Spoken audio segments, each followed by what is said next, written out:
The screen game, it should be a staple in every offense. Not one or two screens a game, but a big part of every offensive coordinator's call sheet. Run game, pass game, screen game. The benefits of screens are sometimes obvious and sometimes not so obvious, but a well-run screen game is crucial in scoring points, keeping the defense honest and gassed, and your quarterback less harassed.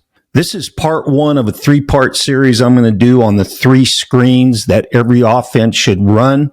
This is QB Unfiltered Whiteboard, the Jailbreak screen. I don't ever slow up, no I don't take shit. I got no love for the fakeness. If you wanna play tough and wanna hate this, I'll always show up and make a statement. Okay, so before I get into the Jailbreak screen, I need to go over some of my philosophies in regards to why screens should be a major part of your offensive playbook. Number one, it's an extension of the run game. But the screen game being an extension of the run game is popping the ball out there behind the line of scrimmage to an athlete in space with not a lot of defensive guys out there and letting him do his thing. Screens are easy completions for your quarterback, so they're not wasted downs. You're moving the sticks. Your offensive linemen really enjoy getting out into space, running, and looking for work.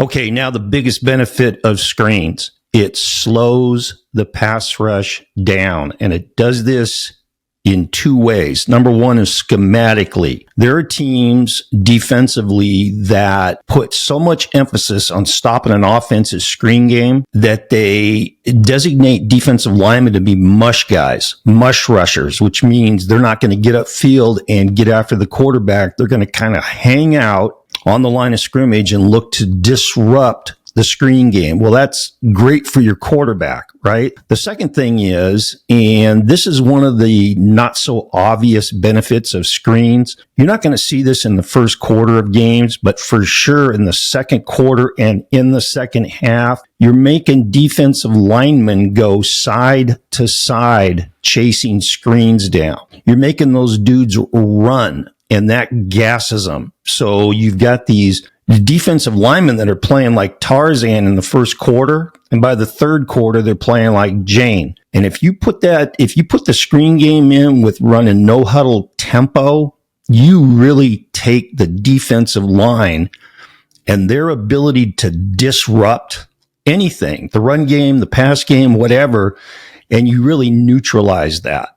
That's what screens do for your offense.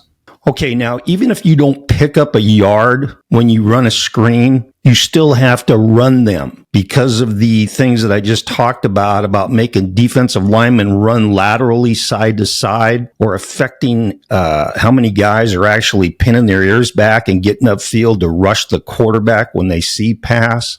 You've got to run them. And with screens, it could be 1 yard, 5 yards, 55 yards. That's how it works. But you got to keep calling them and keep running them. Okay, this one's going to be kind of a obvious statement, but you'd be amazed at how many coaches don't do this. You have to practice your screens. You have to have a dedicated screen period, a team screen period during the week of practice every day. And then you also have to take the individual techniques that the positions have to do in the screen game, and you got to work those in your individual period. Okay, you got to have concrete rules that are simple, they make sense, and you're able to rep them out in practice every day.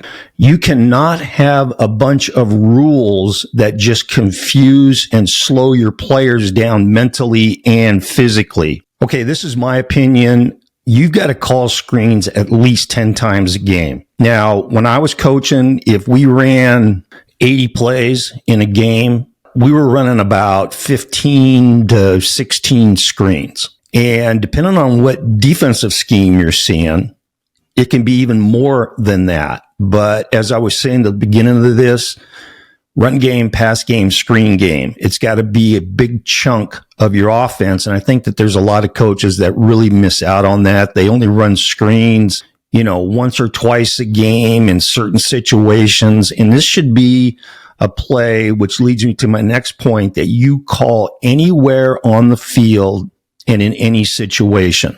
You're backed up against your own goal line, run a screen. It's 4th down and 1, run a screen.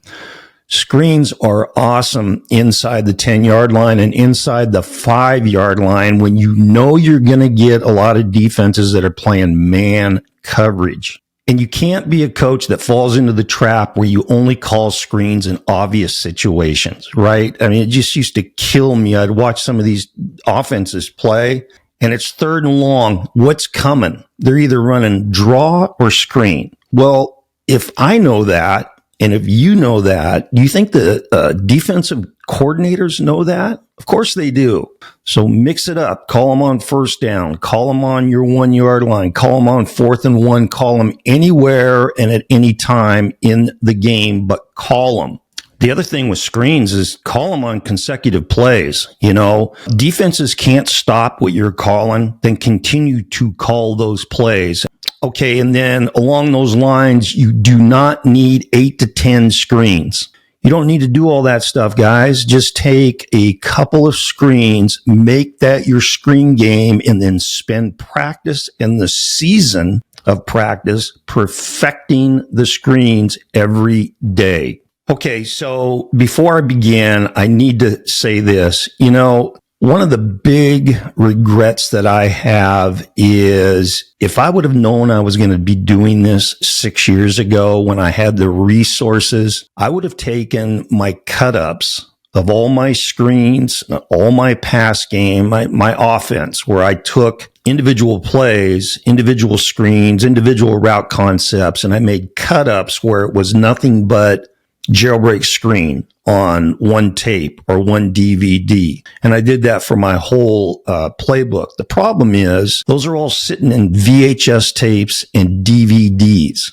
And so I really don't have the ability now to produce any game film to back up what I'm talking about. And that's a huge regret. I apologize about that before we move any further into this. And I am going to show you some video, but this is pulled off of my laptop shot with my cell phone. The last job that I had before I retired, which is at a high school in Northern California, where we did some unbelievable stuff throwing the football, but I'm going to be pulling off some of the Jailbreak screens and showing you film, which is going to be shitty quality. It's going to be far away. Hopefully you're going to be able to get something out of it, but I apologize before we even start with that film stuff. First of all, before we get into the offensive line, I called this play, the Jailbreak screen, Rosebud or Sally. Now, Rosebud was running the screen to the right, and Sally was running the screen to the left.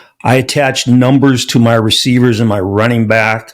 So as you can see here in a 2x2 formation, 1 and 2 are to the left, 3 and 4 to the right, and the running back's number 5. Okay, now I'm going to chalk this up running for Rosebud, and we're going to go over the offensive line's rules on this play.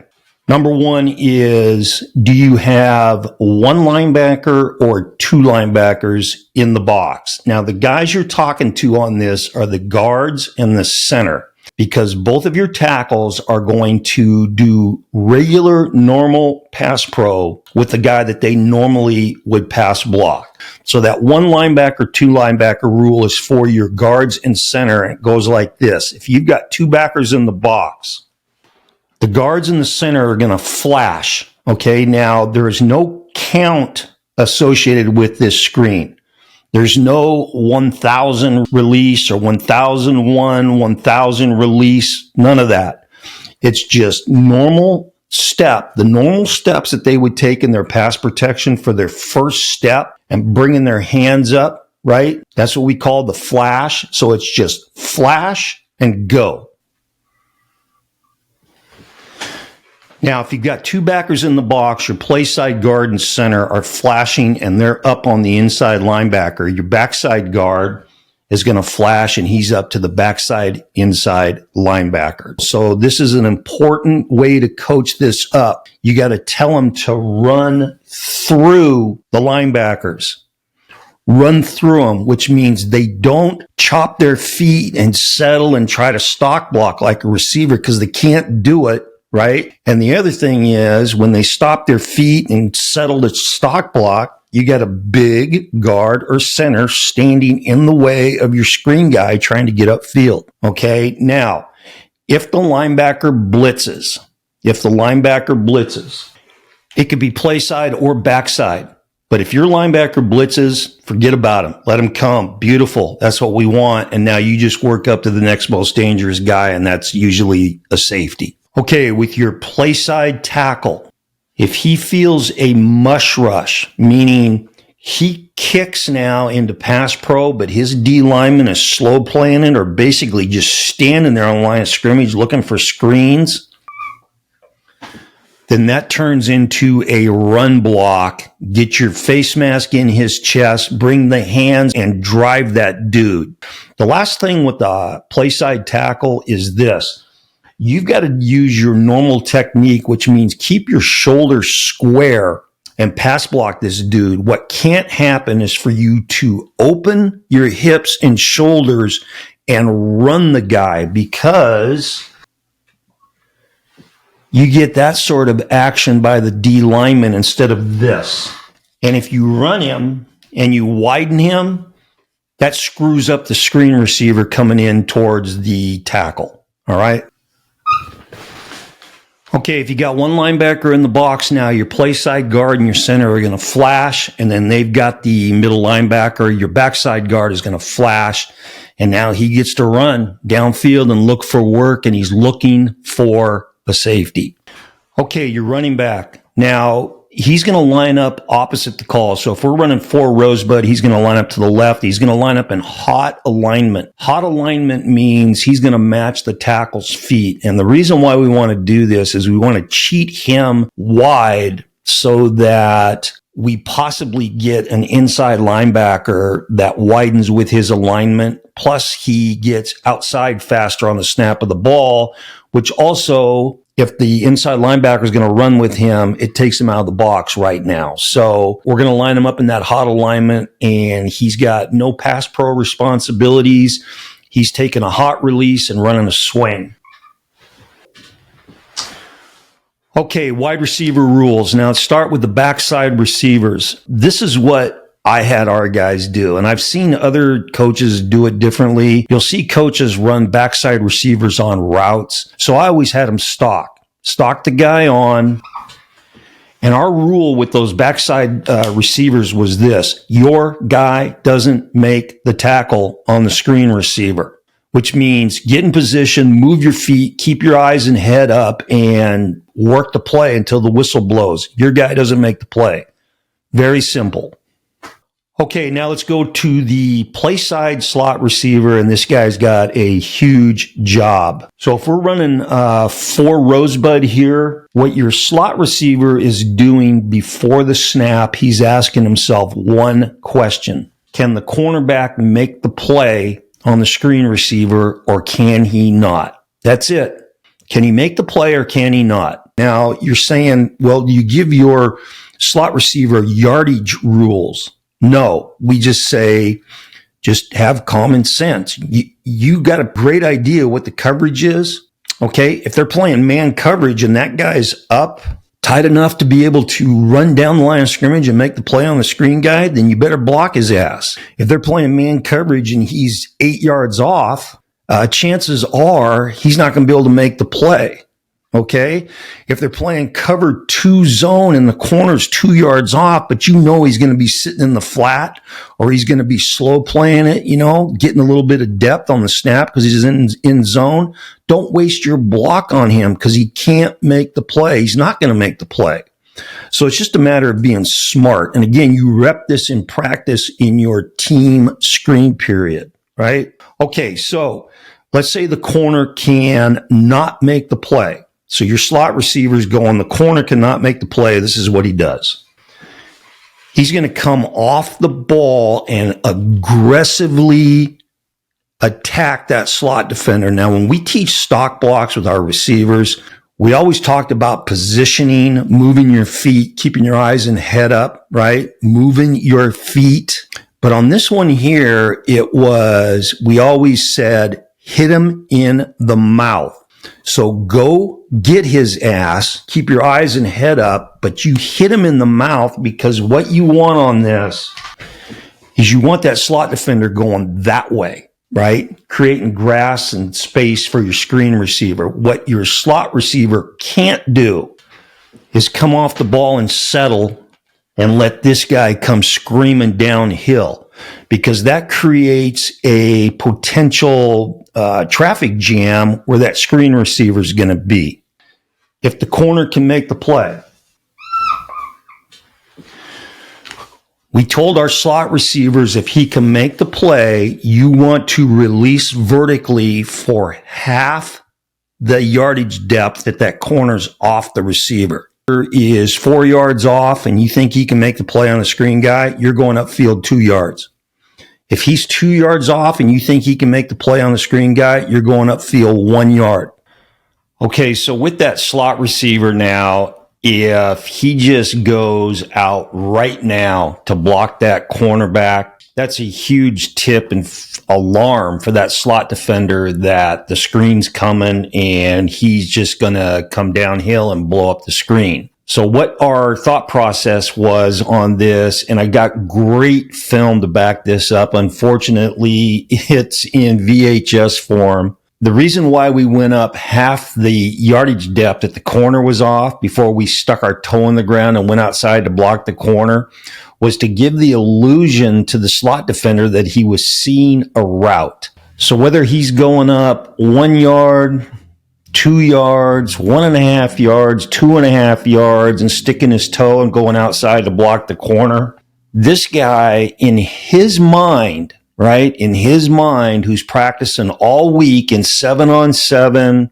and team pass, that he's going to defend against the quick out by that slot receiver or the option route where he breaks it to the outside. And in his brain, when he sees that action, he thinks he's seeing one of those routes.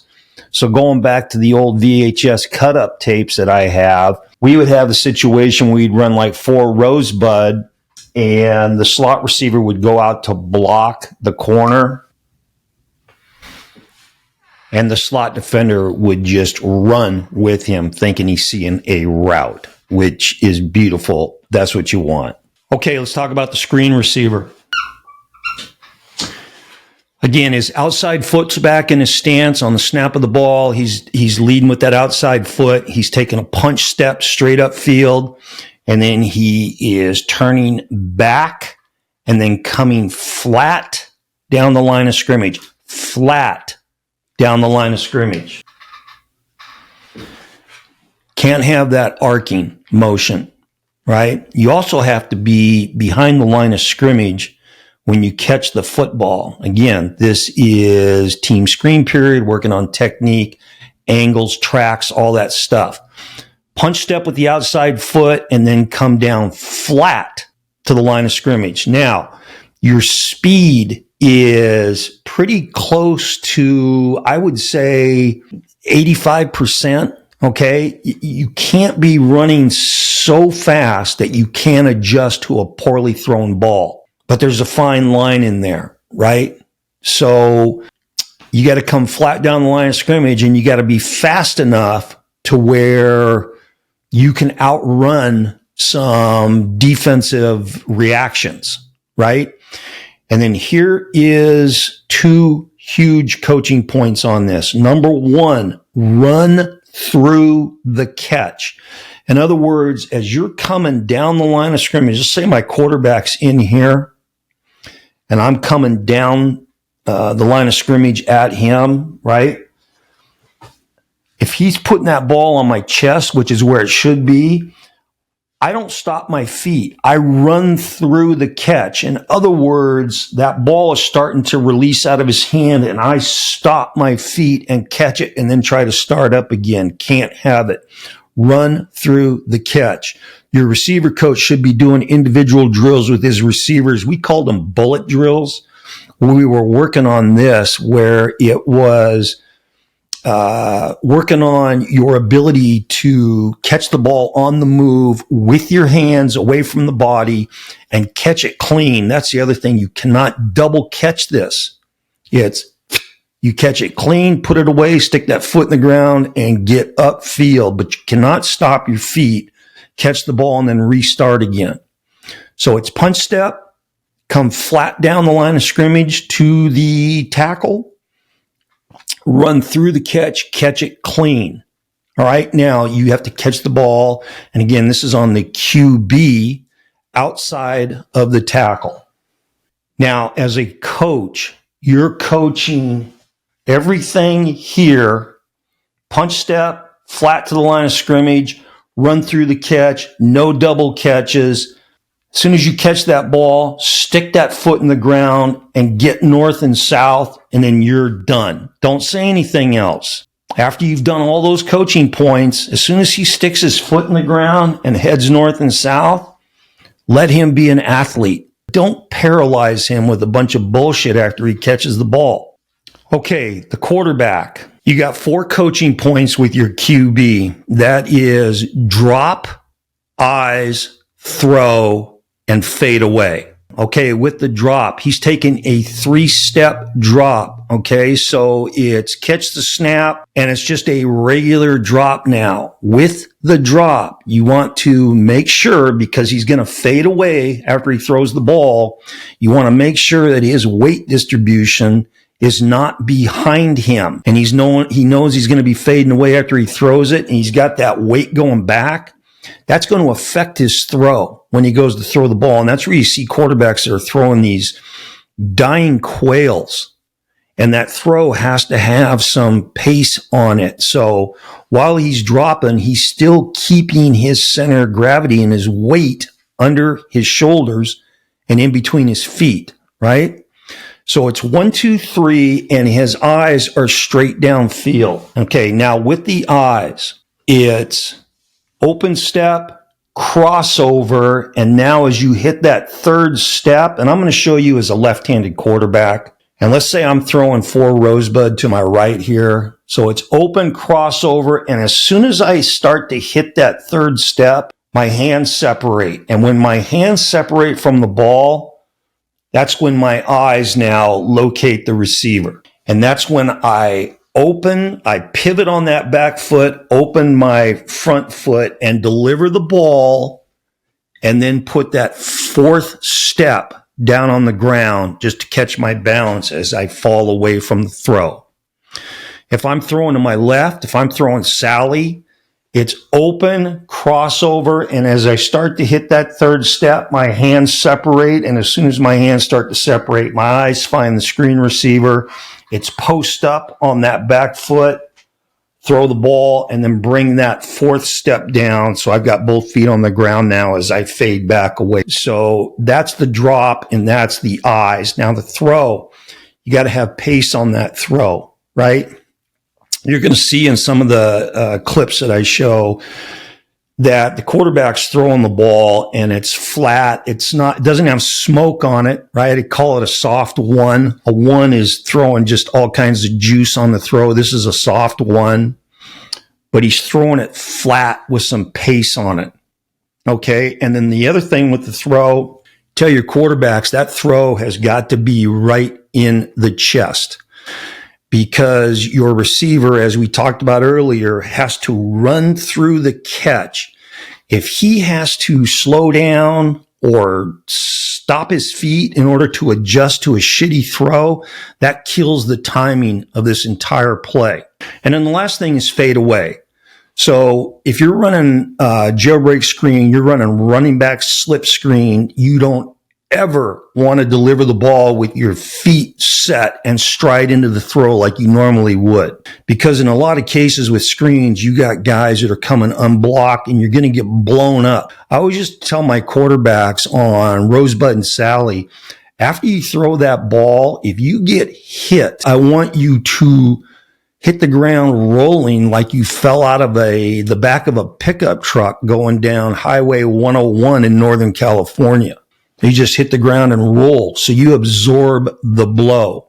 So again, it's drop, eyes, throw, fade away. And that's what you're constantly working your quarterback on Rosebud and Sally. And at least once a week in practice, we spent 5 minutes in individual period working on Rosebud and Sally. The next day, we'd work on Sugar and Honey, which is our running back slip screen. And the third day, we'd work on Randy and Larry, which was the punch bubble. Okay, so let me show you just real quickly the two other formations that we run this screen. Okay, trips, and in trips, we'd run to the number 2 receiver, which is the middle receiver to the 3 receiver side. Number 3 now is making a determination. The guy lined up over number 2, can he make the play on the screen or not? It's the same principles, same rules. You either hit that slot defender in the mouth or you go up half the depth of the guy over number 2, stick your toe in and go out and aggressively block him. Number 4, stock block in the corner. Number 1, stock block in the corner. Number 5 lines up opposite the screen, free release swing. Okay, that's 2 Rosebud. We could flip it and go 2 Sally. But when I ran Rosebud and Sally out of trips, I was only doing it to number 2. Now, here's the one little adjustment you need to make on this. With the quarterback, instead of doing a 3-step drop, because number 2 now is closer to the tackle box, we had our quarterback catch the snap and GST it, grab, stab, and throw. So if I'm throwing it to the right as a left-handed quarterback, I'm going to get the snap, I'm going to GST it, and then I'm going to post up on that back foot, throw it to number 2 and fade away. You don't want to take a normal 3-step drop on this because your number 2 receiver is going to be inside the tackle by the time he catches the ball and just screws everything up. Okay, hopefully that makes sense. And then the last way I ran this, okay, so when we ran Rosebud and Sally out of empty, 5 wideouts, this is empty right, so it's basically trips right? Number 3, number 2, number 4.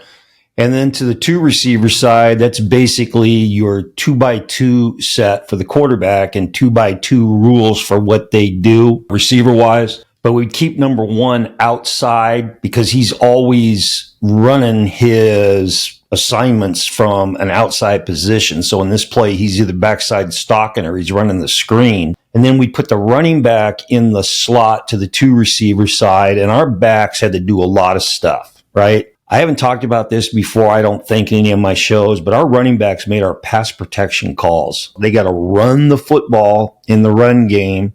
They got to be able to run routes out of the backfield and catch the ball. And they got to be able to line up as a receiver and run routes and catch the ball out there as a empty receiver. Or in this case, they have to learn the rule, can the corner make the play on the screen guy or not? So when we would run Rosebud out of this formation, we're always running it to number 2, just like we did in trips. And if we're running Sally in empty right, it's 1 Sally. Where now number 5 needs to ask himself the question, can the corner make the play on the screen guys? That's a jailbreak screen, and that's one of 3 screens that every offense should have in their playbook. Hopefully you enjoyed this today. I know I did. And again, I apologize for the lack of film and the quality of film that I'm going to try to show you. This is QB Unfiltered. And remember, always throw the ball short to guys who can score. See ya. I don't ever slow up, no I don't take shit. I got no love for the fakeness. If you wanna play tough and wanna hate this, I'll always show up.